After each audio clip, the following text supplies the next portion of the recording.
Assalamualaikum warahmatullahi wabarakatuh. Perkenalkan, nama saya Melia Diadirita Pusworo dari kelas 1B Akuntansi Manajerial. Apa itu manajemen?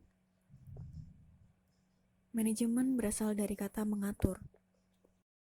What? Apa yang diatur? 6M. 1. Man, 2. Money, 3. Methods, 4. Material, 5. Machines, dan 6. Market. Why? Mengapa harus diatur?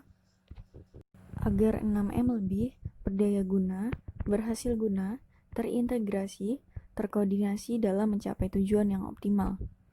Who? Siapa yang mengatur? Pemimpin atau yang mempunyai wewenang untuk mengatur 6M.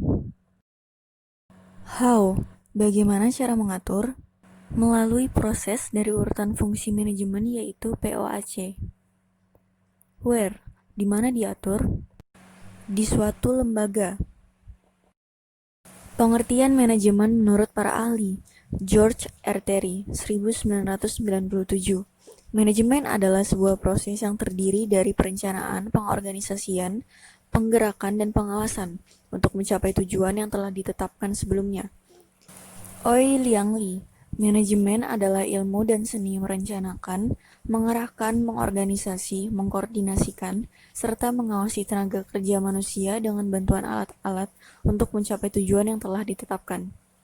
Mengapa manajemen dibutuhkan? Manajemen menentukan keefektifan dan efisiensi terutama dalam kegiatan organisasi. Organisasi membutuhkan manajemen terutama untuk 3 hal. Pertama, pencapaian tujuan secara efektif dan efisien. Efektif ialah melakukan pekerjaan yang benar, sedangkan efisien melakukan pekerjaan dengan benar. Kedua, menyeimbangkan tujuan yang saling bertentangan dan menentukan skala prioritas. Ketiga, mempunyai keunggulan daya saing atau competitive advantage dalam menghadapi persaingan global. Pokok pikiran dalam manajemen yaitu proses, perencanaan, pengorganisasian, memimpin, pengawasan, penggunaan semua sumber daya organisasi, serta upaya mencapai tujuan. Fungsi-fungsi manajemen. 1. Perencanaan atau planning. 2. Pengorganisasian atau organizing. 3. Pengarahan dan pengimplementasian atau leading. 4. Pengawasan dan pengendalian atau controlling. Fungsi perencanaan yaitu proses yang menyangkut upaya yang dilakukan untuk mengantisipasi kecenderungan di masa yang akan datang, dan penentuan strategi, juga taktik yang tepat untuk mewujudkan target dan tujuan organisasi. Kegiatan yang dilakukan: 1. Menetapkan tujuan dan target bisnis. 2. Merumuskan strategi untuk mencapai tujuan dan target bisnis tersebut. 3. Menentukan sumber-sumber daya yang diperlukan. Dan 4. Menetapkan standar atau indikator keberhasilan dalam mencapai tujuan dan target bisnis. Fungsi pengorganisasian. Proses yang menyangkut bagaimana strategi dan taktik yang telah dirumuskan dalam perencanaan didesain dalam sebuah struktur organisasi yang tepat dan tangguh, sistem dan lingkungan organisasi yang kondusif, dan dapat memastikan bahwa semua pihak dalam organisasi dapat kerja secara efektif dan efisien guna mencapai tujuan organisasi.